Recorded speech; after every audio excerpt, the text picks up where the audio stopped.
Hi everyone, welcome to Myp Biology. Today our topic is going to be about consequences. As you know from the previous topic, patterns, we talked about the chromosomes, DNA, cell division. Now in this unit, we're going to talk about the genes inheritance. So, what do we inherit from our parents? We know that humans have got 46 chromosomes, which 23 of them we get from our mom, and 23 of them we get from our dad. And in all living things, inherited features are passed down in genetic material. And chromosomes contain the DNA that we have all our genetic inheritance. So, it's been a long time that scientists have been disputing about whether nature or a nurture plays an important role in our life. So, why are women less interested in certain jobs? Is it because of their genes, hormones, or biology? Or is it because of they are nurtured into certain career paths by friends, parents, movies, medias, or many other social factors? Or is there any biological reason why girls tend to like dolls and clothes and boys tend to like toy cars and guns?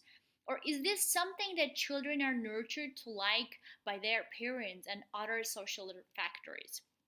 That you know that nature is our genetics, that our genetics determine our behavior, our personality traits, and abilities, whether we are able to be a musical person or a sportsman or not. When it comes to a nurture, our environment, upbringing, and life experiences determine our behavior. And we know that the genetically inherit physical traits from our parents. When we look in the mirror, and we can say that somehow we're similar to our parents, while in the nurture, the city that we are born, the country, and how we are raised by our parents, teachers, friends, our circle of friends determine who we are.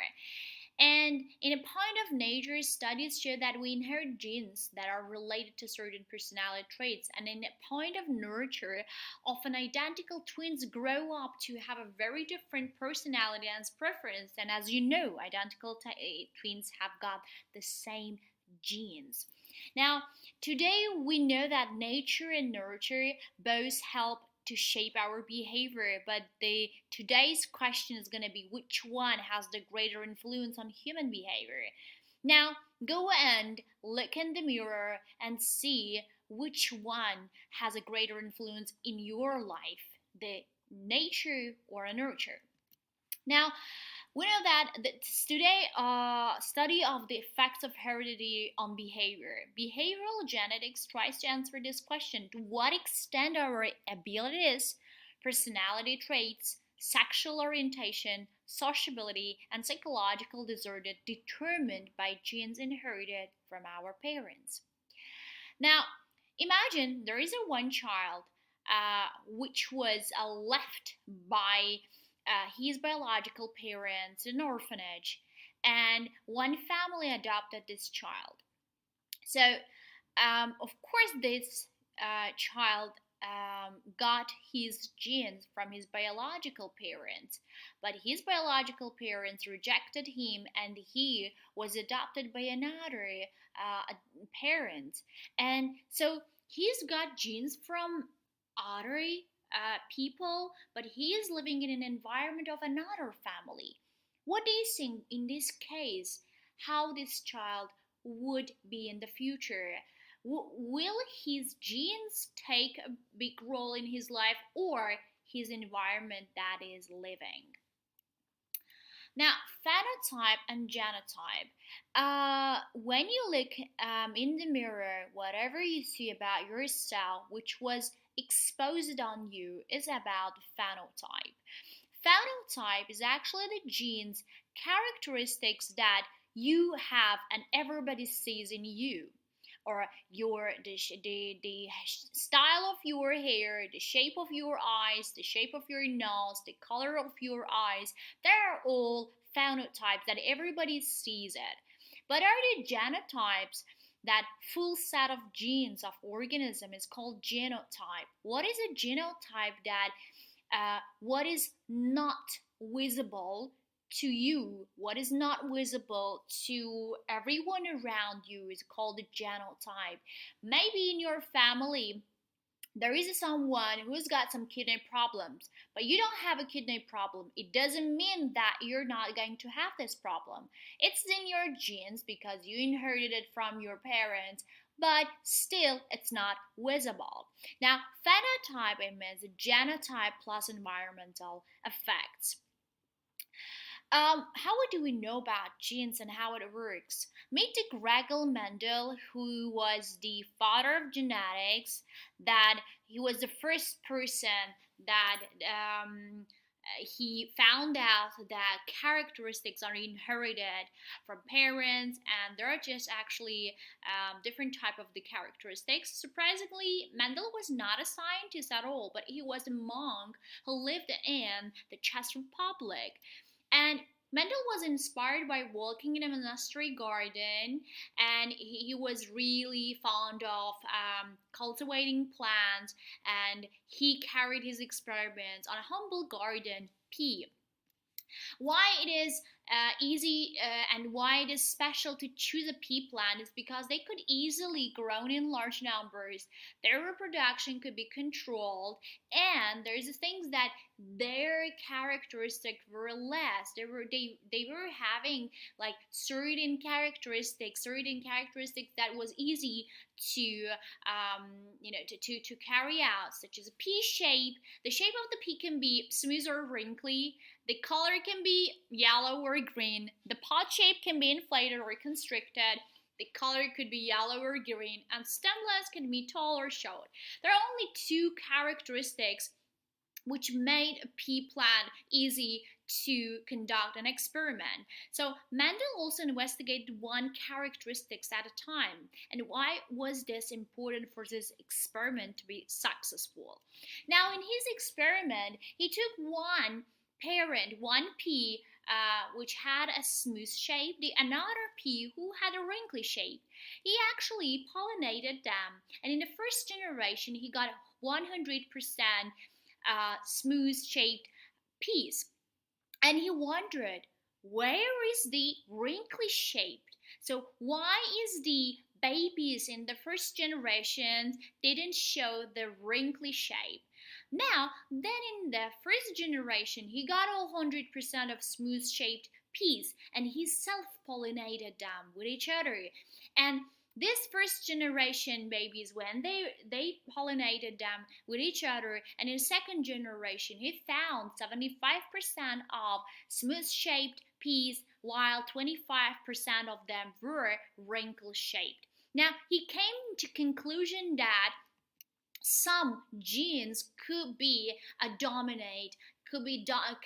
can dominate over other genes. Like this type of experiment that Mendel carried out was called a monohybrid cross, because he just take into account only one characteristic, whether the peas are going to be smooth or wrinkly. So if the plants got if a plant has got a smooth shape, it could be whether heterozygosis or homozygous dominant. Or if the pea shape is a wrinkly, it's definitely homozygous recessive, as in a Punnett square. Now, certain traits can be dominant or recessive. He actually published his work in 1866, made several conclusions about that, and he just concluded that certain traits can be inherited in predictable patterns. But unfortunately, after 40 years, Mendel's work actually was discovered during his life. And scientists rediscovered Mendel's work in 16 years after he died. And today, Mendel is famously known as the father of genetics. Now, what are the homologous chromosomes? So, chromosomes from female plant, chromosomes from male plant male parent are actually matched with each other, because we have 46 chromosomes and 23 pair of the chromosomes. In order to have a baby, these 23 chromosomes from our mom and 23 chromosomes from our dad are just going to come together. But these chromosomes have to stay next to each other, related to the characteristics, related to the rates. So we call them homologous chromosomes. And we've got this same just like genes. For example, first chromosomes. Like in this chromosome, we have special places for genes, and these chromosomes from our mother and from our dad. We have, for example, in the same locus, we have a gene for petal color. For example, from our mom, we got just like a gene for the petal color red petals, and from our dad, we got a yellow petals. And each chromosome may have a different version of these genes. A different version of a gene that code for different versions of characteristics are called alleles. Or for example, you got from your mom brown color eyes, and from your dad you got blue colored eyes. So, and let's see what happens if the alleles in a matching pair are the same. We call the homozygous alleles. That like, imagine that you got both, like you got brown eye color from your both of your parents, or you got blue eye color from both of your parents. It's homozygous alleles. But what if they are the different, like you get red petals from the mom and yellow petals from dad? It's going to be heterozygous alleles. Some alleles are dominant to other forms of a gene and will always be expressed in your phenotype. And which is the dominant allele in this heterozygous pair? Which is the recessive allele in this heterozygous pair? Remember that we're not able to control dominance of the genes or recessiveness of the genes. Now look, allele for red petals are dominant and always going to be expressed. The recessive allele is always corresponding to a small letter, and the yellow petals are always going to be recessive. And we will in order to code them, we will write for the red petals R big capital letter, and for the yellow petals we will write just like small letter. And the allele pair for each character is called genotype. Now look at this one. So if we have a double R, we're gonna have the red petals. If we have one big capital R and one small case R, it's gonna be again red. But if we have two small case R, that's gonna be that will give us the yellow petals. Now, what does these genetic terms mean? Gene is a section of DNA that codes for a particular trait of characteristics. Allele is a different form of a gene that codes for a different version of characteristics. What does it mean, allele? Let me explain you much better.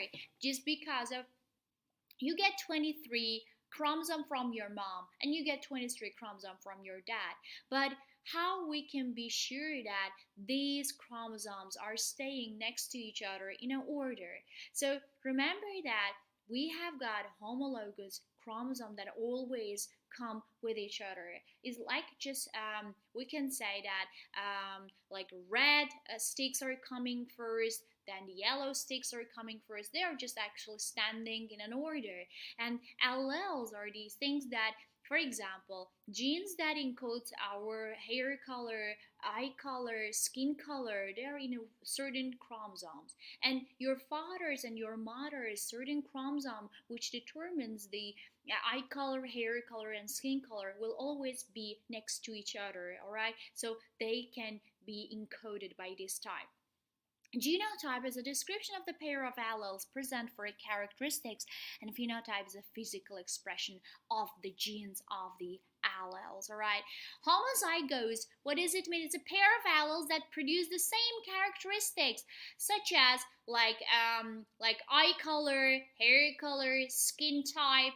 Heterozygous is a pair of alleles that produce the characteristics that is different. For example, mom has got a brown eye color, dad has got a blue eye color, mom has got just a little bit dark skin, and dad has got a fair skin. So these are going to be heterozygous allele. Dominant is that just an allele that will always be expressed even when there is only one of these alleles present, represented by a capital letter. Recessive is an allele that would only be expressed when both alleles are of this type, represented by a lowercase letter. And always remember that recessive genes are always expressed when there are two two parents both have the same characteristics. If only one of the parent has got this characteristic, recessive alleles, recessive genes, recessive characteristics are not going to be expressed. But the dominant characteristics, if only one parent has got these dominant characteristics, it will going to be expressed in children. You have a review part. Try to answer these questions, and if you cannot answer one of them, go back to the slide, recap one more time, and if you have any questions, feel free to ask me anytime. So that's it for today. Thanks for watching. Have a nice day. Bye bye.